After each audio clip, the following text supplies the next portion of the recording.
بيراميدز بدون اي ضغوطات بقى، ولا بينافس على الدوري ولا حاجه، بيلعب بقى قدام الاهلي ما فيش اي حاجه، بيقدر ان هو يكسبه، وبيعمل ماتش بصراحه محترم جدا.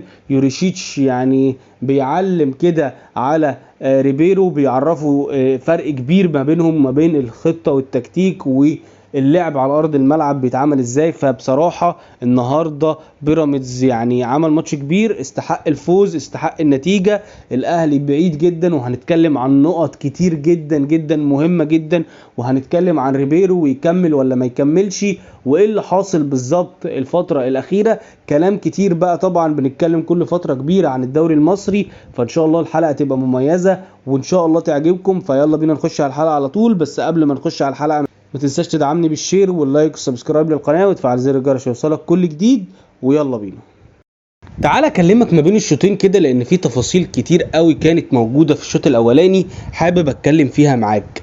في الاول طبعا حابب ابدا ببيراميدز اللي بيلعب طبعا ب4-3-3 كلاسيكيه جدا مع يوريشيتش. يمكن يوريشيتش بصراحه مدرب مميز جدا، واتكلمنا عنه كتير قبل كده، وقلنا ان هو فعلا عارف هو بيعمل ايه، وعارف امكانيات اللعيبه اللي عنده، وعارف ايه النظام المفيد ليهم، وايه طريقه اللعب المناسبه لكل لعيب فيهم.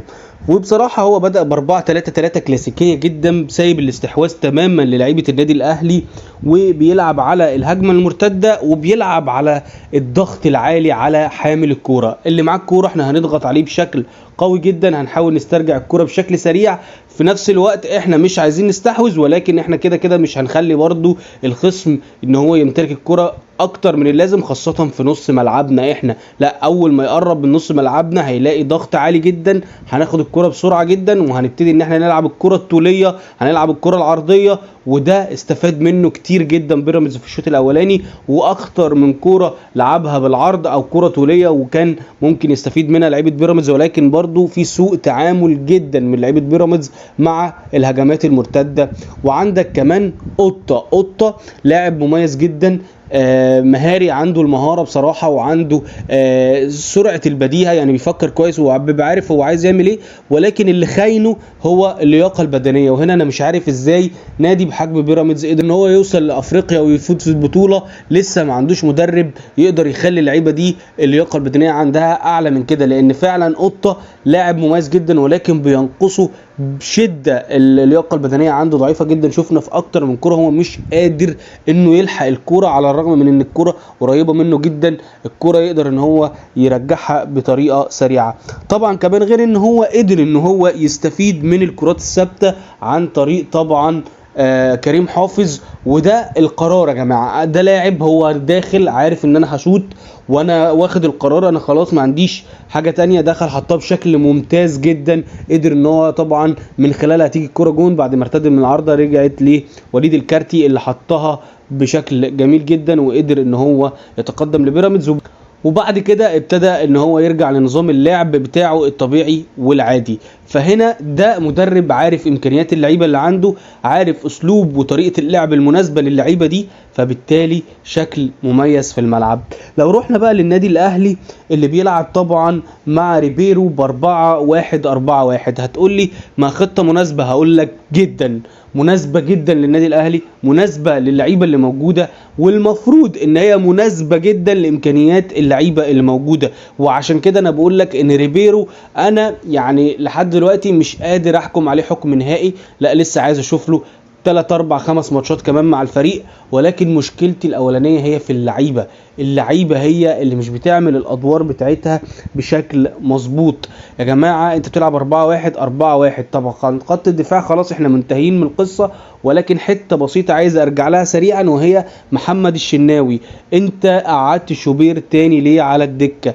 ده وقت شوبير، ده وقت ان انت تديله الفرصه، ده وقت ان انت تديله الثقه، ويكون بديل هو محمد الشناوي وليس الحارس الاساسي.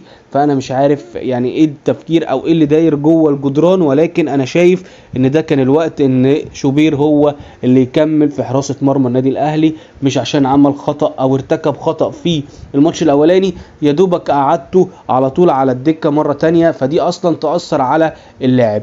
سيبك بقى من خط الدفاع ومن حراسه المرمى، تعال نخش على نص الملعب. انت بتلعب اليو ديانج لوحده في نص الملعب، هتقول لي طب ايه المشكله؟ هقول لك مفيش اي مشكله خالص، اليو ديانج قدها دود، يلعب لوحده ويشيل نص الملعب تماما، خاصة في الناحية الدفاعية.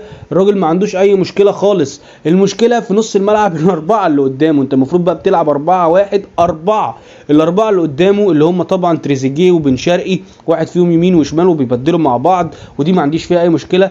المشكلة عندي في الاثنين اللي في النص او الاثنين اللي في العمق، وهم طبعا بن رمضان وزيزو. المفروض ان واحد فيهم بس بينزل بيستلم من الو ديانج او من خط الدفاع، ويبتدي ان هو يحرك الثلاثه اللي قدامه، سواء بقى بن رمضان هو اللي نزل فهيحرك زيزو وتريزيجيه وبن شرقي، او زيزو اللي نزل فهيحرك بن رمضان وبن شرقي وتريزيجيه. ده ما بيحصلش. اللعيبه دي مستنيه ان الو ديانج يقطع الكوره ويروح يسلمها لهم عند ال18 بتاع الخصم، وهم هيبتدوا يعملوا اللي هم هيعملوه بقى. هيبتدوا يفكروا هل هنعمل عرضية، لا هل هنشوت، لا هنمرقص، لا هنسدد، لا هشوف. دي مشكلة كبيرة، دي مشكلة وعاملة جاب بقى، عاملة تحس ان نص الملعب فاضي. على الرغم انت بتلعب ب5 في نص الملعب، المفروض يعني بتلعب ب5 لعيبة منهم 3 المفروض ان هم متمركزين في نص الملعب. لا، انت بتحس ان هو اصلا نص الملعب فاضي، وتحس ان المساحه بعيده قوي ما بين الو ديانج وخط الدفاع وما بين الو ديانج والاربعه اللي قدامه. ده غير ان زيزو دايما بيميل ناحيه اليمين لان هو بيحب يلعب فيها وبيحب ان هو يتمركز في الناحيه دي. بن رمضان اللاعب اللي احنا قلنا عليه 100 مره انه مميز جدا وبيقدر يستلم الكره بظهره وبيلف وبيبقى شايف الملعب بشكل كويس. بن رمضان واضح عليه جدا ان هو يا اما المفروض كان كلام كتير جدا قبل الماتش ان هو مصاب ومش هيلعب، فمن الواضح ان اللعيب مش في كامل قوته او في كامل امكانياته، فمش قادر ان هو يعمل ده. وبصراحه خليني اقولها لك بمنتهى الصراحه، الاهلي مفتقد بشده امام عاشور. امام عاشور لو موجود في مستواه اللي احنا متعودين عليه، الاهلي كان في حته تانية خالص. النهارده كنا ممكن نشوف الاهلي كسبان في الشوط الاولاني 2 أو 3، لان كان هيبقى عندك اللاعب اللي بينزل يعمل ادوار دفاعيه ويستلم الكره ويطلع بيها ويسلم للي قدام. النهارده ما عندكش اللي بيعمل كده، ولا زيزو بيعمل كده، ولا بن رمضان بيعمل كده. ولما بياخدوا الكوره، حتى لما الو ديانج بيقدر ان هو يوصل لهم الكوره، ما بيتعاملوش معاها بشكل مظبوط. فبصراحه شوط اول يعني وحش قوي من لعيبه النادي الاهلي، مش من المدرب انا فاهم هو عامل ايه في الملعب وحاطط تكتيكات وضغط، المفروض ان هو ضغط عالي على الخصم وان هو بيستحوذ كمان الكره معاه، فبالتالي يقدر ينقل الكره زي ما هو عايز. ولكن ما عندكش اللعيبه اللي تعمل كده. عندك في خط الدفاع اشرف داري حتى قبل ما يطلع وكان معاه بيكهام مش قادرين اصلا ان هم يخرجوا الكره بشكل مظبوط. على طول الكره يا اما طويله وطفش يا معلم، يا اما كره 1-2 نقعد نبازي لبعض لحد ما ربنا يكرم ديانج ينزل، او يعني لو زيزو او بن رمضان ربنا قدرهم ونزلوا شويه عشان يستلموا الكوره. انما غير كده اللعيبه اللي ورا مش قادره تطلع بالكوره، فبالتالي الامكانيات مش مساعده الراجل عايز اللي يسلم ويستلم ويطلع. يمكن العش لما نزل شفنا سنه كده ان في ابتدى ان هو يطلع بالكوره، يمكن عنده الامكانيات دي، وقلنا ان هو بيلعب بشماله فعنده الحته دي كويسه قوي ان هو يخرج بالكوره بشكل كويس. فده يمكن ساعد في اخر 5 دقايق لما نزل بدل اشرف داري. طبعا شفنا الجمهور، والجمهور بيأكد على اللي احنا بنقوله اللي هو ايه بعد الجون طبعا اللي دخل في النادي الاهلي. شفنا الجمهور لا بيشجع وبيدعم وفي الثالثه شمال وبنشجع الابطال وبتاع مش عارف ايه. الجمهور استمر على كده لحد تقريبا الدقيقه 30 او 35. من الدقيقه 35 تحس ان الجمهور خلاص سكت، ما بقاش بيتكلم. بعد كده 5-6 دقايق لقينا الجمهور بقى في الدقيقه 40 وفي الدقيقه 42 ابتدى الجمهور بقى العب بقى يا عم، خلي عندك دم، اللي هو يعني خلاص بقى احنا زهقنا منكم، يعني دعمناكم وشجعناكم وانتوا مفيش حاجه منكم، مش شايفين اي حاجه، مش شايفين اي علامات الا اللهم الكوره بتاعه زيزو اللي لعبها بالعرض لشريف، وشريف حطها بشكل كويس، ولكن برضو تألق فيها احمد الشناوي. يمكن هي دي الكوره الوحيده اللي عجبتني. وزي ما قلت لك في الكوره بتاعه القرار بتاعه كريم حافظ، الراجل حط الكوره وشاط، ان شوف جالك واحده زيها بالظبط ومفيش، مع ان عندك بن شرقي وعندك تريزيجيه وعندك زيزو، والثلاثه يمكن بن شرقي وزيزو كمان مميزين في الكرات الثابته، مفيش برضو ما شاطش على الجون مباشره، مع ان من نفس الحته بالظبط. لا لعبها عرضيه كانت هتيجي من ديانج وحطها بدماغه بشكل كويس، ولكن لا ليه ما شطش على الجون على طول؟ ليه؟ ما انت عندك الامكانيه دي وعندك الحته والملكه دي، ليه ما عملتش كده؟ هنا القرار، هنا كريم حافظ عند بيراميدز كان عنده القرار، دخل شاط ومش همه اي حد. هنا انت مش عارف حتى تاخد القرار، فتحس ان لعيبه الاهلي مش عايزه تلعب، وده حاجه هتوديني لحاجه تانية بس هقولها لك بقى بعد الشوط الثاني اما نشوف ايه اللي هيحصل في الشوط الثاني. الشوط الثاني يا جماعه يعني بصراحه ما بعدش كتير عن الشوط الاولاني، بل بالعكس يمكن ريبيرو بقى كمان اخطأ كمان اكتر في التبديلات. شفنا طبعا في ما بين الشوطين خرج بن شرقي ونزل جراديشار، يعني تبديله انا مش عارف يعني كانت ايه الهدف منها، كان ايه الضروره منها. كان انت المفروض كان جراديشار لما كان ينزل الملعب كان المفروض يعمل ايه؟ ما هو انا ما شفناش جراديشار اصلا، يعني انا ما سمعتش اسم جراديشار الا مره او مرتين تقريبا طول الشوط. فهو نزل الملعب يعمل ايه او يكون مكانه فين او ايه الدور اللي هو هيلعبه؟ يعني محدش فاهم لحد دلوقتي تقريبا. جراديشار نفسه مش فاهم هو كان نازل المفروض يعمل ايه او ايه اللي هو كان المفروض يضيفه للفريق. فيعني كان بصراحة شوط تاني مستفز جدا، وشوط تاني سيء جدا جدا للنادي الاهلي، مكمل على مشوار الشوط الاولاني ومكمل على مشوار الكام ماتش الاخرانيين او مش الكام ماتش الاخرانيين من اول ما جه ريبيرو، والاداء سيء جدا جدا ومختلف تماما عن نهايه الموسم اللي فات اللي كانت مع عماد النحاس. والعناصر الجديده او العناصر اللي احنا كنا بنتكلم عنها ونقول ان هي صفقات طبعا من العيار التقيل وصفقات هتفيد الفرقه بشكل كبير وصفقات طبعا يعني كان الكل منتظرها، لحد دلوقتي مفيش ولا صفقه تقريبا قدمت حاجه شايفينها بعينينا. يعني ولا تريزيجيه قدم حاجه جديده او حاجه نقدر نقول انه فارق مع الفريق، ولا بن شرقي، ولا كمان زيزو طبعا. ومفيش يعني يمكن دول اهم 3 صفقات او اهم 3 عناصر المفروض ان الواحد كان منتظر منهم الكتير، ولكن الثلاثه يعني بصراحه سيئين جدا. خلينا اقولها بكل صراحه، يعني سيئين جدا جدا جدا. كمان الثلاثه في مستوى يعني بعيد جدا عن المستوى اللي احنا كنا متوقعينه وعن مستواهم اللي هم طبعا معروفين بيه.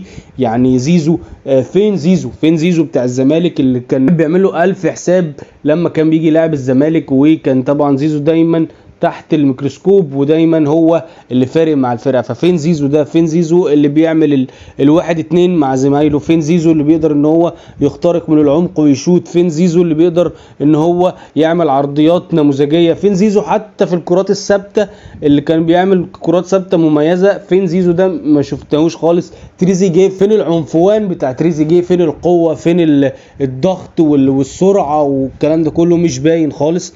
فبصراحة يعني شوط تاني ممل جدا. شوط تاني طبعا يعني لازم نرفع القبعة لبيراميدز وللمدرب وللعيبة. شوط تاني طبعا نزلوا على نفس المستوى، نزلوا على نفس طريقة اللعب، نفسوا على مستوى الضغط. قدروا ان هم كمان يخطفوا جون جميل جدا عن طريق برضو وليد الكارتي اللي يعني سجل هدفين النهارده وبيأكد قد ايه ان هو لاعب مميز جدا ومن عيار محترم جدا بصراحه. يعني وليد الكارتي لعيب مميز ويعني يمكن مش واخد حقه في مصر بصراحه، لانه واحد من العناصر المهمه جدا مع بيراميدز بقاله موسمين تقريبا. فيعني الراجل بصراحه بيقدم كرة حلوه قوي، متمركز جدا كمان في مكانه وبيلعب بطريقه مميزه جدا مدي دعم كبير جدا لفرقه بيراميدز واللعيبه بتثق فيه بشكل كبير جدا. فبصراحه بيراميدز يعني مفيش اي عتاب عليهم. ارجع بقى للنقطه اللي انا كنت بقول لك عليها، هقولها لك بس لما نشوف الشوط الثاني واللي هيحصل فيه. واضح جدا ان اللعيبه دي مش عايزه تلعب. يعني مش اللعيبه دي مش عارفه، اللعيبه دي مش عايزه تلعب. اللعيبه دي من الاخر مش عايزه المدرب ده. المدرب ده مش جاي مع اللعيبه دي، المدرب ده مش جاي مع التوليفه دي، المدرب ده مش محبوب قوي او مش هيقدم حاجه. فاعتقد ان ريبيرو مش هيكمل كتير مع الاهلي. اعتقد ان قدامه ماتش او ماتشين كمان بكبيره، يعني ماتش الزمالك لو قدر يوصل لماتش الزمالك يعني وخسر من الزمالك، فاعتقد ان هي دي هتبقى يعني ايه اخر حاجه ليه يعني. فده وجهه نظري انا. انت قول لي وجهة نظرك تحت في الكومنتات لانها مهمة جدا بالنسبة لي. قول لي رأيك في مستوى الاهلي وفي مستوى الصفقات واللي انت كنت منتظر منه، هل انت لقيته ولا زي لسه ما لقيتش اللي انت كنت منتظره من اللعيبة بمستوى ده وبالحجم ده. كان ماتش جديد للاهلي مع ريبيرو، خسارة جديدة كمان. فبصراحة انا شايف ان لو هيفضل على المستوى ده واللعيبه مش عايزه المدرب، فاعتقد ان هو يمشي من دلوقتي احسن بدل ما ننتظر كمان 3-4 ماتشات بنتائج سيئه بتاع ونفضل نوصل للمرحله ان احنا نفضل نلم في اخر الموسم كالعاده. فيعني لو كده يبقى حالا بالا وادي عماد النحاس موجود ويرجع الدنيا زي ما كانت ويدور بقيه الموسم وخلاص ومفيش اي مشاكل والدنيا ترجع حلوه ومظبوطه. ده كان رايي، هستنى رايك طبعا في الكومنتات. ما تنساش تدعمني بالشير واللايك والسبسكرايب للقناه وتفعل زر الجرس عشان يوصلك كل جديد. بشكركم جدا وسلام.